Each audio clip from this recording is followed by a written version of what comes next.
School of science YouTube ચેનલમાં આપ સૌનું ફરી એક વખત સ્વાગત છે। આપણે જે ટેસ્ટ સિરીઝ ચાલી રહી છે એમાં અમુક વિદ્યાર્થી મિત્રોને નીટમાં ડિફિકલ્ટી આવે છે એ આપણે યુટ્યુબના માધ્યમથી સોલ્વ કરાવવાની છે। તો મિત્રો સૌપ્રથમ પ્રશ્ન નંબર 3 લઈએ કે ગઈકાલના જે નેક્સ્ટ આગળના પેપરનો પ્રશ્ન નંબર 3 છે એ શું કહેવા માગે છે। તો મિત્રો પ્રશ્ન કંઈક આ પ્રમાણે તો કે થીટા જેટલો ઢોળાવ કોણ ધરાવતા એક ઢળતા પાટિયાનો ઉધ્વ અર્ધ સંપૂર્ણ લીસો છે અને તેનો નિમ્ન અર્ધ ખરબચડો છે। આ દાખલા તરીકે પાટિયું છે, આ ખૂણો થીટા છે, તમને એમ કીધું કે ભાઈ આ જે છે એ લીસું છે અને આ જે અડધો ભાગ છે એ ખરબચડો છે। અડધા ભાગમાં લીસું છે, અડધા ભાગમાં ખરબચડું છે। પાટિયાના ઉપરના છેડેથી સ્થિર સ્થિતિમાંથી શરૂ કરીને જો એક બ્લોક પાટિયાના નીચેના છેડે ફરીથી સ્થિર સ્થિતિમાં આવે તો આ બ્લોક અને પાટિયાના નિમ્ન અર્ધ વચ્ચેનો ઘર્ષણ ગુણાંક કેટલો છે। તમને એવું કહેવા માંગ્યું છે કે મિત્રો અહીંયા એક બ્લોક ને મૂકો તો અહીંયા લીસી સપાટી છે, અહીંયા ખરબચડી સપાટી છે, તો આ લીસી સપાટી કોઈ ઘર્ષણાંક નહીં હોય। અહીંયા તમારો જે પણ ઘર્ષણાંક હોય તો એક અહીંયા તમને એવું કીધું છે કે ભાઈ અહીંથી અહીંયા પ્રવેગિત થાય અને અહીંયા આવે તો પાછો સ્થિર થઈ જાય। એનો મતલબ એ કે અહીંથી અહીંયા પ્રવેગિત ગતિ કરશે અને અહીંથી અહીંયા પ્રતિપ્રવેગિત ગતિ કરશે। એના વેગમાં ઘટાડો થઈને અહીંયા વેગ કેવો થઈ જશે? 0। અહીંયા પણ વેગ 0 તો અહીંયા પણ વેગ કેવો થઈ જશે? 0। મિત્રો અહીંયા નીચે શું કામ આવશે? કયો પ્રવેગ હશે તો નીચે આવશે, કયું બળ હશે તો નીચે આવશે? તો કે ભાઈ નીચે તરફ અહીંયા આ બાજુનું mg sin થીટા હશે જે આપણને ખબર છે। હવે અહીંયા પ્રતિપ્રવેગ આના મૂલ્ય જેટલો જ થવો જોઈએ, પ્રતિપ્રવેગ એટલો જ થવો જોઈએ। તો અહીંયા પ્રતિપ્રવેગ કેટલો હશે? તો કે ભાઈ અહીંયા પ્રવેગ આ બાજુ mg sin થીટા અને આ બાજુ કેટલું હશે? તો કે મ્યુએસ n, પણ n ની કિંમત હશે mu s mg cos theta, mu s mg cos theta minus mg sin theta, એટલે કે ઉપરની બાજુનો પ્રવેગ વધારે હશે, ઉપરની બાજુનું બળ વધારે હશે અને આ બાજુનું બળ ઓછું હશે। અહીંયા માત્ર એક જ બાજુ બળ હશે તો આ mg sin થીટા બરાબર અહીંયા પરિણામી કેટલું થશે? તો કે વધારે કોણ હશે? ઉપરની બાજુનું વધારે હશે એટલે કે mu s mg cos theta minus mg sin theta, એટલે કે નીચેની બાજુનો પ્રવેગ અને ઉપરની બાજુનો પ્રવેગ સમાન હોય તો જ, કેમ કે આપણે અંતર અડધું અડધું આપેલું છે, અહીંયા આવે ત્યાં સુધી એ જેટલો પ્રવેગ થશે, પછી અહીંયા આવે એથી 0 થઈ, એટલે અહીંયા જેટલો પ્રવેગ હશે અહીંયા એટલો શું હશે? પ્રતિપ્રવેગ હશે, તો જ અડધા અંતરમાં એ કેવો થઈ જશે? સ્થિર થઈ જશે। તો આ બંને સમાન દેખાડી દો। હવે મ્યુએસને કરતા બનાવી દો, mg કેન્સલ, ચાલો આ સાઇન થીટાના સાઇન થીટા, સોરી મિત્રો આ સાઇન થીટા, આ સાઇન થીટા ફરી પાછા આ બાજુ આવશે તો અહીંયા આવશે સાઇન થીટા, આ બાજુ શું આવશે? મ્યુ એસ કોસ થીટા, એટલે અહીંયા શું આવશે? 2 સાઇન થીટા બરાબર મ્યુ એસ કોસ થીટા। તો મ્યુ એસને કરતા બનાવે તો શું થશે? મ્યુ એસ બરાબર 2 સાઇન થીટાના છેદમાં કોસ થીટા એટલે 2 tan થીટા થશે મિત્રો। તો તમારો જવાબ આવેલો છે 2 મ્યુ બરાબર 2 tan થીટા। આ તમારો આન્સર છે મિત્રો, બરાબર ચેક કરી લેજો। ફરી એક વખત સમજાવી દઉં છું કે ભાઈ થીટા ઢાળવાળું પાટિયું છે, એમાં અડધું લીસું છે, અડધું ઘર્ષણાંકવાળું છે। તમને એમ કીધું કે અહીંયા સ્થિર છે ને પદાર્થ, અહીંયા સ્થિર છે ને અહીંયા પાછો સ્થિર થઈ જાય તો અહીંથી અહીંયા સુધી પ્રવેગિત ગતિ કરશે, અહીંથી અહીંયા સુધી પ્રતિપ્રવેગિત ગતિ કરશે, અહીંથી અહીંયા સુધી આ બાજુ બળ લાગશે, એટલું જ બળ વિરુદ્ધ બાજુ લાગવું જોઈએ। તો આપણે વિરુદ્ધ બાજુ લાગતું બળ આપણે ટોટલ કેટલું ગણ્યું? તો કે મ્યુએસ mg cos થીટા ઉપરની બાજુ માઇનસ mg sin થીટા નીચેની બાજુ, તો એ બંનેને સરખાવી દીધા તો તમારો આન્સર આવી ગયો। તો મિત્રો આ દાખલો તમને ઢોળાવવાળો દાખલો હવે કોઈ પણ પૂછાય આવી રીતનો તો તમને સરળતાથી આવડવો જોઈએ। ત્યાર પછી નેક્સ્ટ પ્રશ્ન જોઈએ, 9મો પ્રશ્ન ડિફિકલ્ટીમાં। તો મિત્રો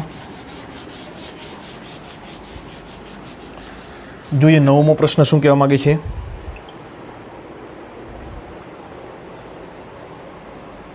ઓકે, પ્રત્યેકનું દળ 2 કિલોગ્રામ હોય તેવા અનંત પદાર્થ x અક્ષ પર ઉગમ બિંદુથી 1 મીટર, 2 મીટર, 4 મીટર, 8 મીટર અંતર પર ગોઠવેલા હોય તો આ તંત્રના ઉગમ બિંદુ પર પરિણામી ગુરુત્વીય સ્થિતિમાન કેટલું છે?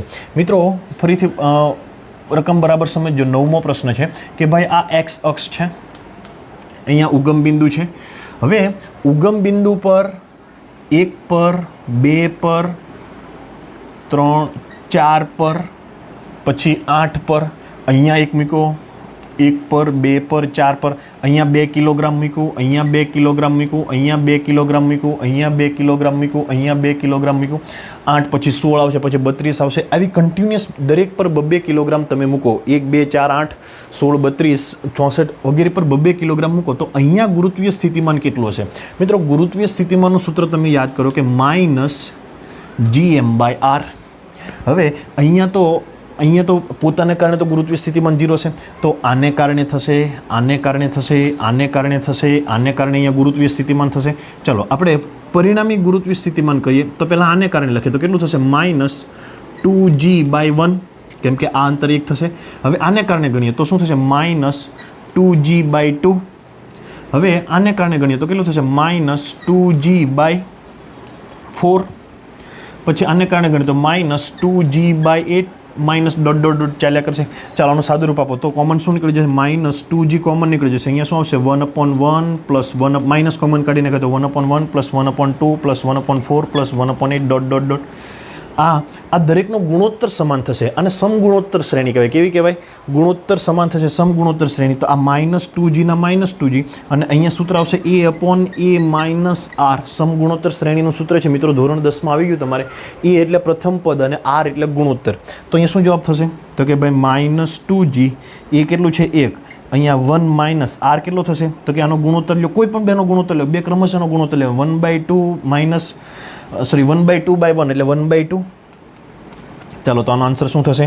-2g ના -2g. આ 2 અહીંયા ગુણે એટલે 2 × 2 -1 એટલે છેદમાં 1 અને એ 2 ઉપર જાય એટલે -4g આન્સર થશે મિત્રો. જે આન્સર તમને 9માં -4g આન્સર આવી જાય છે. તો આ બરાબર યાદ રાખજો, સમગુણોત્તર શ્રેણી થાય. આનું પોતાને કારણે અહીંયા ન થાય, બાકી બધાને કારણે થશે. તો 9મો દાખલો પણ ક્લિયર થઈ ગયો મિત્રો. ત્યાર પછી 11મો દાખલો જોઈએ. ઓકે, સપાટીની પ્રવાહી વડે આદરણીયતા મુખ્યત્વે ખાલી જગ્યા પર આધાર રાખે છે. મિત્રો આદરણીયતા આપણે શબ્દ ક્યાંય આવેલો નથી, પરંતુ યાદ રાખજો આદરણીયતા એને વેટાબિલિટી કહેવાય. ઇંગ્લિશમાં તમને કાઉન્સમાં લખેલું હતું કે વેટાબિલિટી.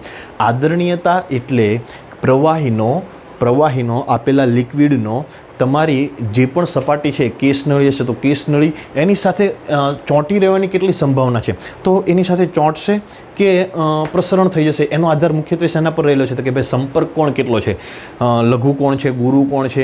તો એ પ્રમાણે જો લઘુ કોણ હશે તો શું કરશે? ઉપર ચડશે. જો ગુરુ કોણ હશે તો નીચે ઉતરશે. તો આ ચોંટી રહેવાની ક્ષમતા એ શેના પર આધાર રાખે?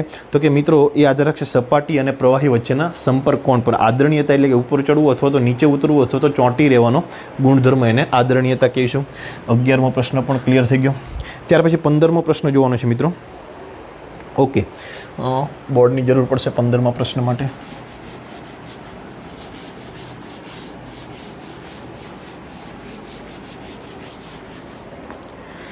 એક સમોષ્મી પ્રક્રિયા દરમિયાન એક વાયુનું દબાણ તેના તાપમાનના ત્રિઘાતના પ્રમાણે ચલતું માલુમ પડે છે. 15મો પ્રશ્ન, દબાણ તેના તાપમાનના ત્રિઘાતના સમપ્રમાણમાં ચલે છે. દબાણ તાપમાનના 3 ઘાતના સમપ્રમાણમાં ચલે છે. તો આ માટે CP/CV નો ગુણોત્તર કેટલો થશે? CP/CV કે આ સમઉષ્મી પ્રક્રિયા છે મિત્રો. અને આપણે આવી રીતે લખી શકીએ, P/T સમપ્રમાણ અચળ. આવું લખી શકીએ, P/T⁻³ સમપ્રમાણ અચળ. હવે આપણે સમઉષ્મી પ્રક્રિયા માટે PT વાળું સ્વરૂપ લાવો તો કે સમઉષ્મી પ્રક્રિયા માટેનું સૂત્ર શું થાય? તો કે PV⁻γ બરાબર અચળ. ચાલો તો આપણે વીને કાઢીને ટી લાવવાનો છે. તો PV બરાબર μRT.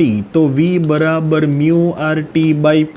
ચાલો વીની કિંમત મૂકો. P ના P, વીની જગ્યાએ μRT/P એની કેટલી ઘાત? ગામા ઘાત બરાબર અચળ. ચાલો આને વ્યવસ્થિત લખીએ તો શું થશે? અહીંયા Pની 1 ઘાત હતી અને આ Pની ગામા ઘાત એટલે Pની 1 - ગામા. અહીંયા ગામા ઉપર જાય તો ગામા માઇનસ થઈ જાય અને મ્યુની ગામા, આરની ગામા, ટીની ગામા. મ્યુની ગામા અને આરની ગામા એ અચળ થાય, પહેલી બાજુ જાય એટલે અચળ થઈ જશે. આપણે અહીંયા Pની 1 જ ઘાત લાવવાની છે. Pની કેટલી ઘાત લાવવાની છે? 1 જ ઘાત લાવવાની. તો આપણે એક કામ કરીએ, આને 1 - ગામા વડે ભાગી દઈએ તો Pની 1 - ગામા છેદમાં 1 - ગામા એટલે 1. ટીની ગામાના છેદમાં 1 - ગામા બરાબર અચળ. અચળની પણ એ અચળ જ રહેશે. ચાલો હવે આ બંનેને સરખાવો. આ બંનેને સરખાવતા માલુમ પડશે કે γ/1 - ગામા બરાબર -3. γ/1 - ગામા બરાબર -3 મિત્રો. ચાલો હવે આને અહીંયા ગુણાય તો ગામા બરાબર 1 -3 ગુણ એટલે -3 + 3 ગામા. અને બરાબરની આ બાજુ લાવીએ તો શું થશે? 2 ગામા બરાબર 3. 3 આ બાજુ આવે તો ગામા બરાબર 3/2. ગામા એટલે શું થશે? CP/CV. આઈ થિંક ક્લિયર થઈ ગયું છે. CP/CV બરાબર 3/2 સાચો ઓપ્શન છે મિત્રો. 3/2 બરાબર સમજી લેજો શું કહેવા માગે છે. 15મો દાખલો ક્લિયર થઈ ગયો. ત્યાર પછી જોઈએ 19મો બે વિદ્યાર્થી મિત્રોનો છે. 19મો શું કહે? હા, બંને છેડે ખુલ્લા હોય તેવી નળીમાં કંપનનો જો આપણે અભ્યાસ કરીએ તો નીચેનામાંથી કયું વિધાન સાચું નથી? મિત્રો ઓપન પાઇપનું તમને પૂછેલું છે કે ભાઈ બંને છેડે ખુલ્લી નળી, તો તમને આવું જોવા મળે. તમને એનું સૂત્ર આવડવું જોઈએ. એફનું સૂત્ર શું આવશે? તો કે F = NV/2L આવશે. ચાલો, ઓપ્શન કયા કયા આપેલા છે? ખુલ્લો છેડે પ્રસ્પંદ બિંદુ મળશે. ખુલ્લો છેડે હંમેશા પ્રસ્પંદ જ મળે, સાચી વાત છે. ખુલ્લા છેડે પ્રસ્પંદ એટલે એન્ટીનોડ જ મળશે. બીજો ઓપ્શન છે કે મૂળભૂત આવૃત્તિના એકી પ્રસંવાદી ઉત્પન્ન થશે. અહીંયા n = V/2L આવે, પણ 2V/2L આવે, 3V/2 આવે, એટલે એકી આવે ને બેકી આવે. જો ક્લોઝ પાઇપ હોય તો માત્ર ને માત્ર એકી આવશે. જ્યારે ઓપન પાઇપમાં એકી પણ આવે અને બેકી પણ આવે. અહીંયા તમને જો એવું કીધું કે એકી પ્રસંવાદી જ ઉત્પન્ન થશે, નહીં, એકી પ્રસંવાદી ઉત્પન્ન થશે તો સાચી વાત. જો એકી પ્રસંવાદી જ કીધું તો ન આવે, કારણ કે બેકી પણ ઉત્પન્ન થાય, એટલે બીજો ઓપ્શન પણ સાચો. મૂળભૂત આવૃત્તિમાં બધા પ્રસંવાદી ઉત્પન્ન થશે, સાચી વાત છે. એકી અને બેકી બંને પ્રસંવાદી ઉત્પન્ન થશે, બંને એન્ટીનોડ ઉત્પન્ન થશે. બંને છેડા પર દબાણનો ફેરફાર મહત્તમ હોય, ના, આ વાત ખોટી છે. હવે આવું સાહેબ ક્યાં આવ્યું? તો કે ભાઈ આ એન્ટીનોડ છે, આ નોડ છે, આ એન્ટીનોડ છે. અહીંયા બધા કણો ભેગા થઈ જાય, અહીંયા બધા કણો છૂટા પડે. જો જ્યાં કણો ભેગા થઈ જાય ત્યાં દબાણ મેક્સિમમ હોય, તો દબાણ મેક્સિમમ ક્યાં હશે? નોડ આગળ હશે. નિષ્પન્ન બિંદુ એ મળશે. એન્ટીનોડે તો કણો છૂટા થશે, અહીંયા કણો આ બાજુ જતા રહેશે, અહીંયા કણો આ બાજુ જતા રહેશે. તો અહીંયા દબાણ કેવું થશે? મિનિમમ થશે. જ્યારે અહીંયા તમને ઓપ્શનમાં શું આપેલું છે કે ભાઈ મહત્તમ દબાણનો ફેરફાર મહત્તમ ના હોય. કેવો હોય છે દબાણનો ફેરફાર? મિનિમમ હોય છે. તો આ બરાબર સમજી લેજો. અહીંયા દબાણનો ફેરફાર કેવો હોય? મિનિમમ. યાદ રાખજો, એન્ટીનોડ હોય ત્યાં દબાણ ન્યૂનતમ હોય છે, અને નોડ હોય ત્યાં બધા કણો નજીક આવી ગયા હોવાથી દબાણ એટલે ત્યાં સંઘનન થયેલું હોય છે. તો ત્યાં બધા કણો કેવા હોય? નજીક હોવાથી દબાણ કેવું થાય? મેક્સિમમ થાય. તો ક્લિયર આવે છે કે બરાબર મિત્રો? દેખાય છે કે તમને? ઓકે, ક્લિયર છે. 20મા નંબરની રકમ જુઓ કે 250 હર્ટ્ઝ જ્ઞાત આવૃત્તિવાળા ઉદ્ગમ વડે એક અજ્ઞાત આવૃત્તિના ઉદ્ગમને ધ્વનિત કરતા 4 સ્પંદ મળે છે. દાખલા તરીકે એક 250 છે અને બીજું x છે. 250 અને x વડે તમને કેટલા સ્પંદ મળે? 4 સ્પંદ મળે. તો 4 સ્પંદ મળે તો xના મૂલ્ય કેટલા હોઈ શકે? કેટલામાં પ્રશ્ન છે મિત્રો? 20મો પ્રશ્ન છે. તો કે ભાઈ કાં 254 હર્ટ્ઝ હશે અને કાં 246 હર્ટ્ઝ હશે. આના બે સિવાયનો જવાબ ના આવી શકે, કેમ કે 4 સ્પંદ તો જ ઉત્પન્ન કરી શકે, કાં એના કરતાં 4 વધારે છે ને કાં 4 ઓછો છે. હવે આગળની રકમ તમને શું આપેલી છે? તો કે અજ્ઞાત આવૃત્તિના ઉદ્ગમની દ્વિતીય પ્રસંવાદી. અજ્ઞાત આવૃત્તિનું ઉદ્ગમ કાં 254 અને 246, એની દ્વિતીય પ્રસંવાદી એટલે એનું બમણું, તૃતીય પ્રસંવાદી એટલે 3 ગણું, ચતુર્થ પ્રસંવાદી એટલે 4 ગણું. પણ તમને અહીંયા રકમમાં કીધું છે દ્વિતીય પ્રસંવાદી. એટલે દ્વિતીય પ્રસંવાદી એટલે આનું કેટલું થાય? તો કે 508 હર્ટ્ઝ થશે. અને આનું કેટલું થશે? 546નું તો કે 492 હર્ટ્ઝ થશે. દ્વિતીય પ્રસંવાદી એ તમને 5 સ્પંદ આપે, પણ કોની સાથે એ તમને નથી કીધેલું. એ તમને બીજી લાઇનમાં કીધેલું છે કે જ્યારે તેને 513 હર્ટ્ઝની આવૃત્તિના ઉદ્ગમ વડે ધ્વનિત કરવામાં આવે. આ અજ્ઞાતનું દ્વિતીય પ્રસંવાદી એટલે આ થશે. જો અજ્ઞાત આ હશે તો આ થશે, આ હશે તો આ થશે. એ 5 સ્પંદ આપે, પણ કોની સાથે? તો કે ભાઈ 513 હર્ટ્ઝ સાથે. તો અહીંયા 513 લઈએ અને અહીંયા 513 લઈએ. 5 જવાબ ક્યાં આવશે? તો કે ભાઈ ઉપરનામાં 5 જવાબ આવશે, ત્યાં 5 સ્પંદ આપી શકે. તો એની મૂળભૂત કેટલી થશે? 254. તો આવી રીતે ગણવાનું છે મિત્રો. તમને થોડીક વાક્ય રચનામાં થોડીક મિસ્ટેક છે. એણે એમ કહેવું જોઈએ કે ભાઈ અજ્ઞાત જો 250 સાથે 4 સ્પંદ આપે અને આ અજ્ઞાતનું દ્વિતીય પ્રસંવાદી 513 સાથે 5 સ્પંદ આપે, પણ એને 513 સાથે એ પાછળની લીટીમાં લખ્યું છે, એટલે થોડુંક તમારા ગૂંચવાડો થયો હશે. તો આ આઈ થિંક તમને સમજાઈ ગયો હશે. ત્યાર પછી 20મો થઈ ગયા પછી 21મો પ્રશ્ન જોઈએ મિત્રો. શું કહેવા માગે છે કે સમાન વિદ્યુત ભારિત 2 પીચ બોલ એક જ આધાર બિંદુ પરથી સમાન લંબાઈની દોરી વડે લટકાવેલા છે. હવે સમાન વિદ્યુતભાર ધરાવે છે અને સમાન લંબાઈની દોરી છે, તો એકબીજા સાથે r જેટલા અંતરે હશે. આ લંબાઈ દાખલા તરીકે l હશે, આ લંબાઈ l હશે, અને આ અંતર દાખલા તરીકે y હશે. આ લંબાઈ કેટલી હશે? l. ચાલો, આના પર વિદ્યુતભાર ક્યુ છે, આના પર પણ વિદ્યુતભાર ક્યુ છે, આના પર નીચે તરફ કયું બળ લાગશે, આપણે એકને ધ્યાનમાં લઈએ mg, આ બાજુ કયું બળ લાગશે તો કે ભાઈ કુલમ બળ કે q²/r², બે વચ્ચેનું અંતર r છે, દોરીમાં તણાવ બળ t લાગશે. હવે જો આપણે આ લંબ દોરીએ તો અહીંયા એક થીટા બનશે, તો આ બાજુ પણ થીટા બનશે, આ બાજુ તણાવ બળ હોય તો અહીંયા કયું થશે t cos થીટા થશે અને અહીંયા કયું થશે t sin થીટા થશે. પહેલાં આપણે આ કેસ આખો જોઈ લઈએ. ચાલો, તો t sin થીટા બરાબર શું થશે કે q²/r² અને t cos થીટા બરાબર શું થશે તો કે ભાઈ mg, આ બંનેનો ગુણોત્તર લેશો તો શું થશે તો કે ભાઈ tan થીટા બરાબર કે q²/r² ઇન્ટુ mg. આટલે સુધી ક્લિયર હશે. હવે તમારે tan થીટાની કિંમત મૂકવાની છે. tan થીટા એટલે શું તો કે ભાઈ tan થીટા એટલે સામે આ તમારો કાટકોણ ત્રિકોણ છે, આ થીટા છે તો સામેની બાજુ આ થશે, પાસેની બાજુ આ થશે. tan થીટા એટલે સામેની બાજુના છેદમાં પાસેની બાજુ. તો સામેની બાજુ શું થશે, સામેની બાજુ થશે r/2, આખું r છે તો એનું અડધું r/2 અને પાસેની બાજુ શું થશે y, આ બાજુ શું આપેલું છે કે q²/r² mg. ચાલો આગળ જોઈએ. હવે બંને દોરીઓને તેની અડધી ઊંચાઈથી દઢ રીતે બાંધી દેવામાં આવે. આ બંને દોરી છે એનું અડધું તમારે બાંધી દેવાનું છે. તો હવે આવી પ્રોસેસ થશે, અડધી સુધી બાંધી દેવાનું. તો હવે આ અંતર કેટલું થશે, પહેલાં અંતર કેટલું હતું એપ્રોક્સિમેટલી y હતું, હવે કેવું થશે એના કરતાં અડધું થઈ જશે. તો આ અંતર કેટલું થઈ જશે y/2. આ અંતર કેટલું થશે તો કે ભાઈ r' થશે. એ વિદ્યુતભાર તો જે છે તે જ રહેશે. તો આપણે એક કામ કરીએ, r' અને y વચ્ચેનો સંબંધ મેળવી દઈએ. r' અને y વચ્ચે તમારે મેળવવાનું શું છે તો કે ભાઈ જ્યારે અડધી ઊંચાઈ બાંધી દેવામાં આવે ત્યારે આ બે વચ્ચેનું અંતર કેટલું થાય. તો આપણે પહેલાં આ અંતર કેટલું હતું y, હવે કેટલું થઈ જશે y/2. તો આપણે આના પરથી r અને y નો સંબંધ મેળવીએ. તો આ r² આ બાજુ જશે તો શું થશે, r નો ઘન થઈ જશે. y પેલી બાજુ જશે તો શું થઈ જશે, y થઈ જશે. બાકીનું બધું અચળ થઈ જશે, k અચળ, q અચળ, m અચળ, g અચળ. તો r³ સમપ્રમાણ y કહેવાશે. ચાલો, અહીંયા r³ સમપ્રમાણ y, અહીંયા r' સમપ્રમાણ y/2. ચાલો, તો બંનેનો ગુણોત્તર લઈએ તો શું થશે, r³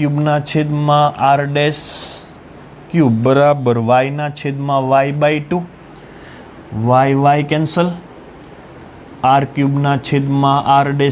બરાબર 2, r' બરાબર r³/2.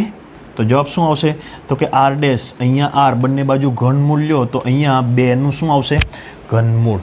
તો આવી રીતના મિત્રો ગણવાનું છે. મિત્રો આ અહીંયા સાહેબ અહીંયા y/2 થાય, એપ્રોક્સિમેટલી y/2 થાય, y/2 એક્ઝેક્ટ નહીં પરંતુ એની નજીકનો, એટલે આપણો આ જવાબ આવશે r/2નું ઘનમૂળ. ચાલો, એટલે 21મો પ્રશ્ન આ રીતે આવશે.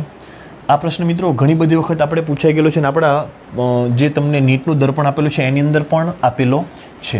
ત્યાર પછી પ્રશ્ન નંબર જોવાનો છે 26મો.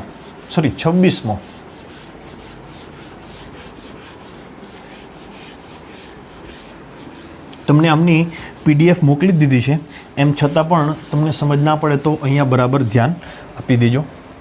ચાલો, ત્યાર પછી 26મો પ્રશ્ન જોઈએ. શું કહેવા માગે છે કે સ્થિર પ્રોટોનને મુક્ત કરતા, 26મો પ્રશ્ન, ઓકે, સ્થિર પ્રોટોનને મુક્ત કરતા તે પ્રારંભિક પ્રવેગ a0 સાથે પશ્ચિમ તરફ ગતિ કરે છે. આપણે પહેલાં દિશા આપી દઈએ, ઉત્તર, દક્ષિણ, પૂર્વ અને પશ્ચિમ. ચાલો, અહીંયા સ્થિર પ્રોટોનને મૂકીએ. સ્થિર પ્રોટોન એટલે એની પાસે કયો વિદ્યુતભાર હશે, ધન વિદ્યુતભાર હશે. સ્થિર પ્રોટોનને મૂકતા પ્રારંભિક વેગ a0 સાથે પશ્ચિમ તરફ ગતિ કરે છે. પશ્ચિમ તરફ ગતિ કરે, આ બાજુ ગતિ, ભાઈ સ્થિર પ્રોટોન છે અને એ બાજુ ગતિ કરે તો હંમેશા યાદ રાખજો કે વિદ્યુત ક્ષેત્ર કઈ બાજુનું હશે તો કે વિદ્યુત ક્ષેત્ર એ બાજુનું હોય તો જ પ્રોટોન એ બાજુ ગતિ કરે. આ બાજુ ધન હશે, આ બાજુ ઋણ હશે, તો વિદ્યુત ક્ષેત્ર કઈ બાજુનું હશે, પશ્ચિમ બાજુનું હશે, તો જ પ્રોટોન આ બાજુ ગતિ કરે. તો તમને એક જવાબ ડાયરેક્ટ મળી ગયો.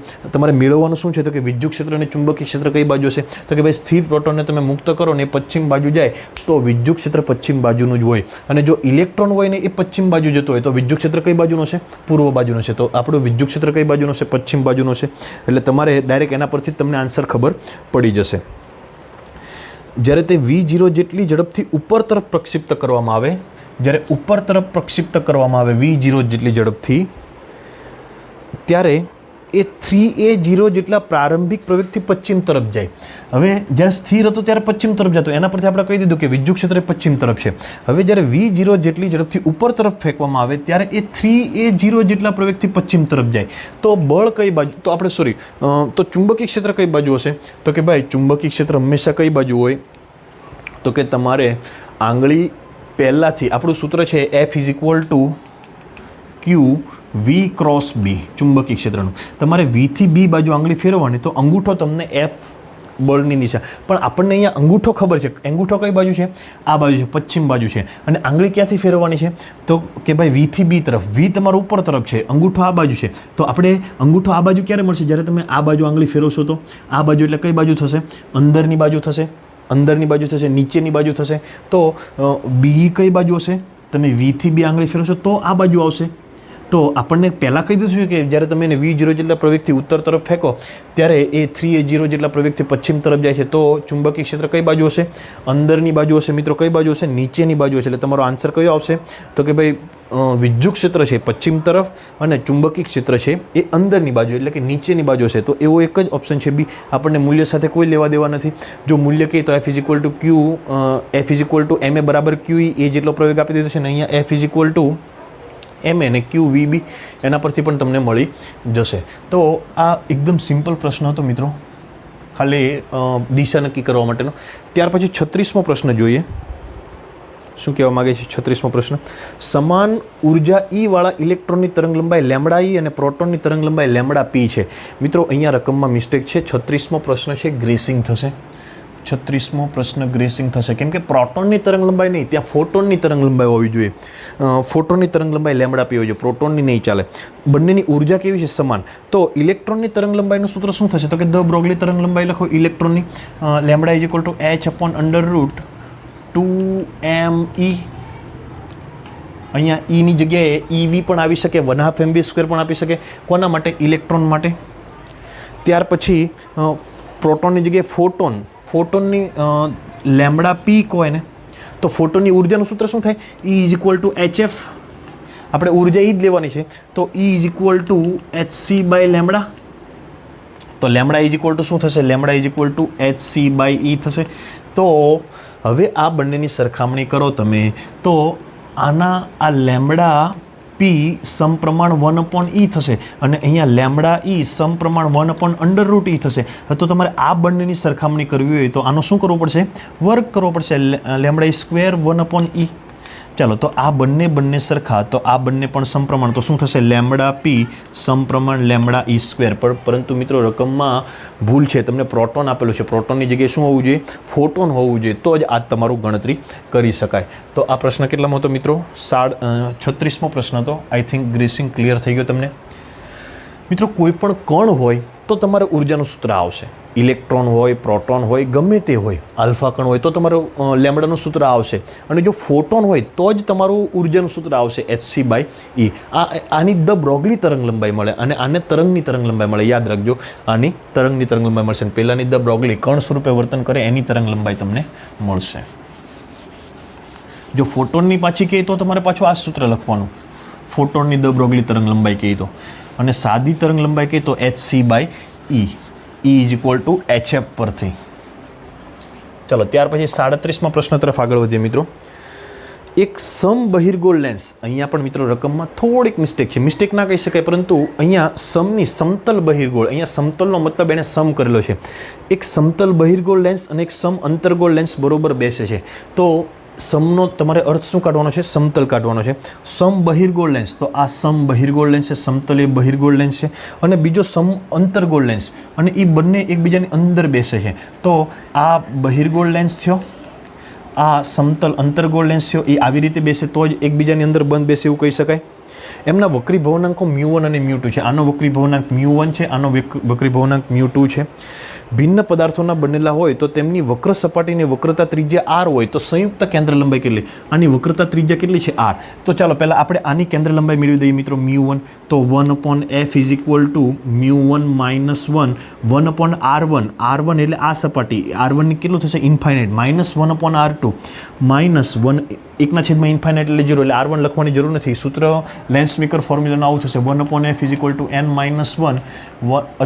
n-1 પરંતુ આપણે આમ તો n2 - n1/n1 એવું સૂત્ર આવે, પરંતુ બહારના માધ્યમમાં આપણે હવા જ લઈએ તો n-1 આપશે 1/r1 - 1/r2.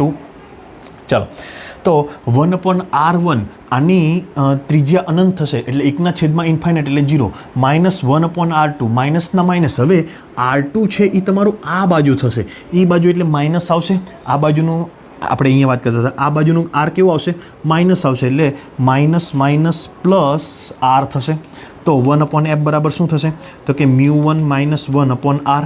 ચાલો હવે આપણે અંતર્ગોળની વાત કરીએ. આનો વક્રી ભવનાંક μ2 છે, બહારની બાજુ હવા છે એટલે 1/f બરાબર μ2 - 1/r1 એટલે આ બાજુ આવશે એ કેવો આવશે? માઇનસ એટલે -1/r. સૂત્રનું માઇનસ અને આનું કેટલું થશે? ઇન્ફાઇનાઇટ એટલે એની કોઈ લખવાની જરૂર નથી. ચાલો તો શું આવશે? 1/f = μ2 - 1/r1 પણ કેવું આવશે? માઇનસ. ચાલો હવે આની સંયુક્ત કેન્દ્ર લંબાઈ મેળવવાની છે, તો આ કોની થશે? બહિર્ગોળની. આ કોની થશે? અંતર્ગોળની. તો સંયુક્ત કેટલી થશે? કે 1/f બરાબર 1/f બહિર્ગોળ પ્લસ 1/f અંતર્ગોળ. ચાલો બંનેનો સરવાળો કરો તો 1/f1 ની કિંમત કેટલી છે? μ1 - 1/r પ્લસ અંતર્ગોળની કેટલી છે? Minus μ2 - 1/r. તો પ્લસ માઇનસ શું થઈ જશે? અહીંયા માઇનસ થઈ જશે. બંનેના છેદ સરખા છે તો શું થશે? ડાયરેક્ટ બાદબાકી થશે. 1/f બરાબર શું લખાશે? μ1 - 1. આ માઇનસ નિશાનીને અહીંયા લખીએ તો μ2, આ માઇનસ અંદર જાય તો +1 આવશે છેદમાં r. -1 + 1 કેન્સલ. તો શું જવાબ આવશે? તો કે 1/f બરાબર μ1 - μ2/r એટલે જવાબ આવશે r/μ1 - μ2. આઈ થિંક તમને સોલ્યુશન મોકલ્યું એટલે આવડી ગયું છે, પરંતુ આ બંનેની હવાની સાપેક્ષે ગણવાનું છે મિત્રો. હવાની સાપેક્ષ પછી બંનેને આપણે જોઈન્ટ કરી દેવાનું છે. પાણીની અંદર પણ રાખીને મૂકીએ ત્યારે પર્સનલી તો હવાની સાપેક્ષે જ ગણવાનું, પછી એને તમારે શું કરી દેવાનું? પાણીની અંદર જે વચ્ચેનો તમને આવો પ્રશ્ન પૂછે મિત્રો ઘણીવાર કે ભાઈ બે બહિર્ગોળ લેન્સ છે, બંનેની વક્રતા ત્રિજ્યાઓ સમાન છે અને એ વચ્ચે એક ત્રીજો બને છે, તો તમારે આનું હવાની સાપેક્ષે 1/f મેળવી લેવાનું, આનું હવાની સાપેક્ષે 1/f મેળવી લેવાનું અને આનું તમારે વક્રી ભવનાંક પાણીનો લેવાનો. અહીંયા તમારે એવું નથી વિચારવાનું કે ભાઈ આપણે એને પાણીમાં મૂકીએ છીએ તો બહારનું અહીંયા n1ની જગ્યાએ પાણી લેવું પડશે, એવું તમારે અહીંયા વિચારવાનું નથી મિત્રો. ચાલો તો નેક્સ્ટ જોઈએ, પરંતુ એ પહેલાં એક ફોન રિસીવ કરી દઈએ. ત્યાર પછીનો MCQ આપણે જોવાનું છે 38 નંબરનો. 37મો ક્લિયર થઈ ગયો. હવે 38 નંબરનો MCQ જોઈએ કે શું કહેવા માગે છે? સામાન્ય આંખ માટે આંખની કર્ણિકાની અભિસારી ક્ષમતા. મિત્રો થોડીક અહીંયા મિસ્ટેકો આપેલી છે ગુજરાતી કરવામાં. કોર્નિયાની ક્ષમતા આવશે. કોર્નિયાની અભિસારી ક્ષમતા 40D છે. કેટલી D છે? 40. 38મો પ્રશ્ન. કોર્નિયાની 40D અને કોર્નિયાની પાછળની નેત્રમણીની આપેલી છે 20D. તો ટોટલ કેટલી થશે? તો કે ભાઈ ટોટલ 60D થશે. પાવરનો ડાયરેક્ટ સરવાળો થાય. આ પાવર આપેલો છે, અભિસારી ક્ષમતા એટલે મિત્રો પાવર. તો આ માહિતીનો ઉપયોગ કરી નેત્રપટલ અને કર્ણિકાની નેત્રમણી વચ્ચેનું અંતર કેટલું થશે? નેત્રપટલ એટલે રેટિના મિત્રો, બરાબર સમજવા જેવો દાખલો છે. રેટિના અને કોર્નિયાની નેત્રમણી વચ્ચેનું અંતર કેટલું થશે? તો એ અંતર કેટલું હોય તો તમને બધાને ખબર છે, આપણી પરિણામી f જેટલું હોય. આ બંને વડે જે તમને, કેમ કે ત્યાં નેત્રમણી પર તમારું કોઈ પણ ચિત્ર છે ફોકસ થવું જોઈએ, તો તમને આ કોર્નિયાને આપેલી છે, એની પાછળ તમને નેત્રમણીનું આપેલું છે, તો તમારે રેટિના અહીંયા છે, તો આ અંતર તમારે મેળવવાનું છે. તો આ બંનેનો પાવર તમને ખબર છે, આ બંનેનો પાવર ને અનુરૂપ તમને જે f મળશે એ તમારું આટલું જ મૂલ્યનું મળશે, એટલે તમારે ઇનડાયરેક્ટલી f મેળવવાનું છે. તો f = શું થશે? 1/p 1/60. પરંતુ આ તમને જવાબ મળશે શામાં મળશે? મીટરમાં મળશે. એને આપણે સેન્ટીમીટરમાં ફેરવવું પડશે. તો 1/m. ચાલો તો એને સેન્ટીમીટરમાં ફેરવવું હોય તો શું કરવું પડે? 100 વડે ગુણવા પડશે. એટલે 100/60 એટલે તમારો જવાબ આવશે મિત્રો 6/10 કરવાથી 1.67 સેન્ટીમીટર તમારો આન્સર આવશે. ગુજરાતી કરવામાં થોડીક મિસ્ટેકો કરેલી છે, પરંતુ એટલું બધું પણ ડિફિકલ્ટ નથી કે તમને સમજ ના પડે. ચાલો 38મો થઈ ગયો. ત્યાર પછી 39મો પ્રશ્ન જોઈએ મિત્રો. શું કહેવા માગે છે કે યંગના ડબલ સ્લિટના પ્રયોગમાં સ્લિટ 2 મિલીમીટર દૂર છે. λ1 12,000 એંગસ્ટ્રોંગ અને λ2 10,000 એંગસ્ટ્રોંગ. λ1 તમને 12,000 એંગસ્ટ્રોંગ આપી દીધેલું છે અને લેમડા 2 તમને આપી દીધેલું છે 10,000 એંગસ્ટ્રોમ. એમ બે તરંગ લંબાઈના ફોટો દિવ્યમાન કરવામાં આવે છે, ઇલ્યુમિનેટેડ કરવામાં આવે છે. સામાન્ય મધ્યસ્થ પ્રકાશિત શલાકા 2 મીટર પડદા પર કયા લઘુત્તમ અંતર માટે વ્યતિકરણની પ્રકાશિત શલાકા અને બીજાની પ્રકાશિત શલાકા એકરૂપે થાય? બહુ મિત્રો ગુજરાતી કરવામાં ઘણી બધી મિસ્ટેકો કરેલી છે. આ તમને એવું કહેવા માગે છે કે ભાઈ સ્લીટ 2 મિલીમીટર દૂર છે, એ હકીકતમાં સ્લીટની પહોળાઈ છે, એટલે ડી બરાબર 2 મિલીમીટર. અને તમને બીજું જે 2 મીટર આપેલું છે એ શલાકા 2 મીટર પડદા પર કયા લઘુત્તમ અંતરે? તો 2 મીટર એ સ્લીટ અને પડદા વચ્ચેનું અંતર છે, એ કેપિટલ છે 2 મીટર. બરાબર સમજવા જેવું છે. તમને એકમ પરથી પણ ખબર પડી છે કે આ 2 મિલીમીટર શું હશે અને આ 2 મીટર એ શું છે. તમને એવું કહેવા માંગે ભાઈ કે 12,000 એંગસ્ટ્રોમની 10,000 એંગસ્ટ્રોમ બંને તરંગ લંબાઈ વડે તમે પ્રકાશિત કરો તો કયા લઘુત્તમ અંતરે બંને પ્રકાશિત ભેગા થાય? તો આના માટે મિત્રો તમને મેં એક સૂત્ર કીધેલું છે કે n1 લેમડા 1 n1 લેમડા બરાબર n2 લેમડા 2. આ જ સૂત્ર હંમેશા તમારે યાદ રાખવાનું. અને પછી તમારે કિંમત મૂકી દેવાનું કે ભાઈ એક્સ ડી બાય ડી બરાબર n લેમડા. જો તમે અહીંયા n1 લો તો અહીંયા લેમડા 1 લેવાનું, n2 લો તો લેમડા 2 લેવાનું. તો આપણે મેળવી દઈએ. ચાલો, તો n1 કેટલા થશે? n1 આપણને ખબર નથી. લેમડા 1 કેટલા થશે? 12,000 એંગસ્ટ્રોમ. n2 કેટલા થશે? ખબર નથી. લેમડા 2 કેટલું થશે? 10,000 એંગસ્ટ્રોમ. 3 મીંડા ગયા. n1 બાય n2 શું થશે? તો કે 10/12. 10/12 એટલે 5/6. તો n1 કેટલામું થશે? 5મું. એટલે 12,000ની 5મી. n1 એટલે કોનું થાય? લેમડા 1. તો 12,000ની 5મી અને 10,000ની 6ઠ્ઠી એ બંને એકરૂપ થશે. 12,000ની 5મી અને 10,000ની 6ઠ્ઠી, કેમ કે તરંગ લંબાઈ નાની તો એની પહોળાઈ એ રીતે હશે અને આની પહોળાઈ એ રીતે હશે. તો આ પ્રમાણે તરંગ લંબાઈ નાની તો પહોળાઈ નાની હોય એટલે લેમડા 2ની 6ઠ્ઠી એટલે 10,000ની 6ઠ્ઠી અને 12,000ની 5મી પ્રકાશિત થશે. તો આપણે n1 બરાબર 5 લઈ લઈએ. તો અહીંયા 5 લઈએ n1 માટે, તો એ લેમડા 1 લેવાનું. એક્સ ડી બાય ડી બરાબર n1 લેમડા 1. ચાલો એક્સ મેળવવાનું છે.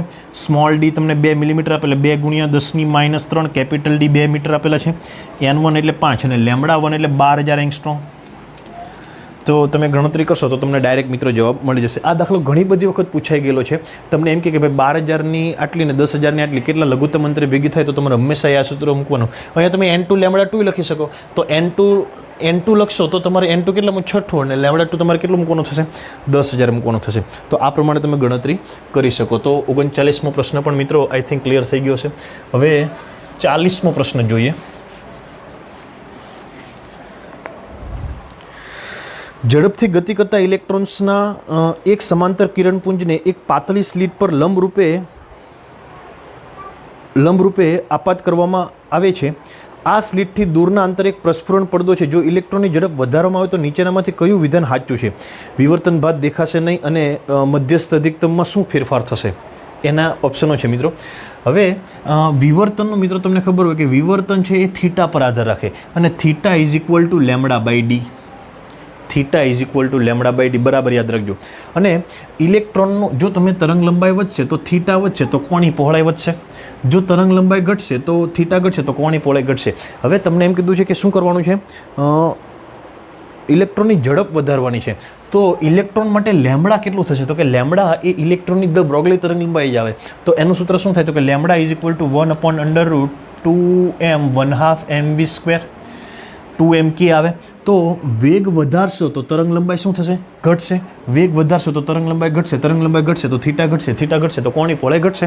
કયો જવાબ આવશે મિત્રો? કોણીય જાડાઈ ઘટશે. મધ્યસ્થ અધિકતમની કોણીય જાડાઈ ઘટશે. બરાબર સમજી લેજો મિત્રો. કેમ કે અહીંયા ઇલેક્ટ્રોનની તરંગ લંબાઈ છે. ઇલેક્ટ્રોનની તરંગ લંબાઈ એટલે દ બ્રોગલી. ઇલેક્ટ્રોન એ કણ છે તો કણ માટે દ બ્રોગલી તરંગ લંબાઈ આવશે. તો એના માટે આ જવાબ બેસ્ટ રહેશે. ત્યાર પછી 42મો પ્રશ્ન છે કે જી વોલ્ટેજ ગેઇન તમને આપી દીધો છે. AV બરાબર વોલ્ટેજ ગેઇન G. એક કોમન એમીટર એમ્પ્લીફાયરમાં ટ્રાન્સકન્ડક્ટન્સ 0.03 mho. ટ્રાન્સકન્ડક્ટન્સને શાના વડે દર્શાવે મિત્રો? GM is equal to beta by RI. કેટલું આપેલું છે? 0.03 mho. અને 25 પ્રવાહ ગેઇન એટલે એ આઈ કો અથવા તો બીટા કો તોય ચાલે. શું થશે? બીટા છે 25. જો ટ્રાન્ઝિસ્ટરને 0.02 mho ટ્રાન્સકન્ડક્ટન્સ, હવે GM ડેશ તમારે કરવાનું છે, એ કરવાનું છે 0.02 mho અને 20 પ્રવાહ ગેઇન, એટલે બીટા તમારે કરવાનો છે 20 પ્રવાહ ગેઇનવાળા. તો વોલ્ટેજ ગેઇન કેટલો થશે મિત્રો? વોલ્ટેજ ગેઇનનું સૂત્ર તમને ખબર હોવી જોઈએ. વોલ્ટેજ ગેઇનનું સૂત્ર થાય GMRL.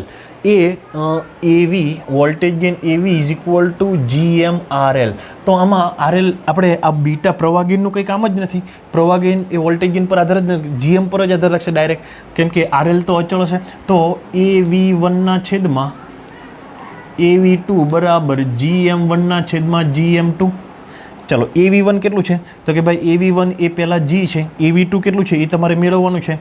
GM1 કેટલું છે? પહેલાં 0.03, પછી કેટલું 0.02. તો AV2ને કરતાં બનાવો તો 2/3G આવશે. તો મિત્રો આ બધા જ MCQ અહીંયા કમ્પ્લીટ પૂરા થઈ ગયા છે. એમ છતાં પણ તમને કંઈ ડિફિકલ્ટી લાગે તો તમારે મને વોટ્સએપમાં મેસેજ કરવાનો છે. મિત્રો તમારી જે પણ ડિફિકલ્ટી છે, તરંગ કે આપણું 11મા ધોરણનું તરંગનું ફરીથી પુનરાવર્તન કરાવવાનું છે અને સંઘાતનું ફરીથી પુનરાવર્તન કરવાનું છે. આવા આમ છતાં પણ બીજા કોઈ ટૉપિક હોય તો તમે મને કહી શકો. આવતીકાલે સાંજ સુધીમાં તમને સંઘાતનું ક્લિયર કટ આઈડિયા સમજ પડી જશે. એક વખત વિડીયો જોશો પછી તમારે સંઘાતનું કોઈ પણ તમારે મટિરિયલ વાંચવું નહીં પડે. જો એ વિડીયોમાંથી તમને કમ્પ્લીટ આવડી જશે તો એ કમ્પ્લીટ તમે ધ્યાન આપશો.